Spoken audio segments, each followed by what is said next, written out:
ya Business Daily muthikiriria uhoro uria uhetwo ritu ni uria riu thirikari ya Kenya kuhetukira kuri ruhonge rwa ungania wa igoti KRA ikuriire andu aria mararehe mirigo maitho kuma bururi-ini wa China. Nigukurikanite kuri andu aingi marehaga indo maguraga kuma kuria bururi-ini ucio wa Asia no matikoretwo makiriha igoti toria kwagiriire. Gatheti ino ni iratwira Kenya irehaga indo nyingi muno irikitie guthondekwo na ikarika kuma China.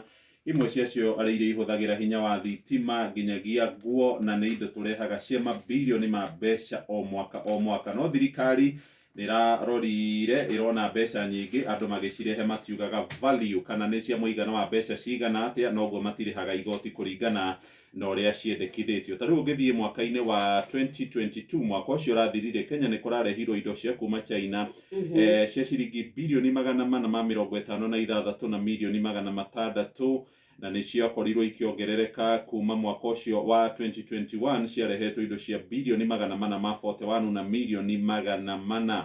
Ni riboti kuma kuria ruhonge rwa ndari. Indo iria turehaga muno cia kuma kuria China ni TV, tukarehe indo cia spare cia ngari, nguo, cuma cia miako na hamwe na indo ingi cia kuhuthika kuria iganda-ini. Kenya irehete indo cia makiria ma ciringi bilioni 809 niguo bururi wa gatatu kuma guku gitaro-ini kia Africa uria wihokaga indo cithondekagirwo China urumirire mabururi ma Nigeria hamwe na South Africa maria marehaga indo cia mbeca nyingi muno kuma kuu China.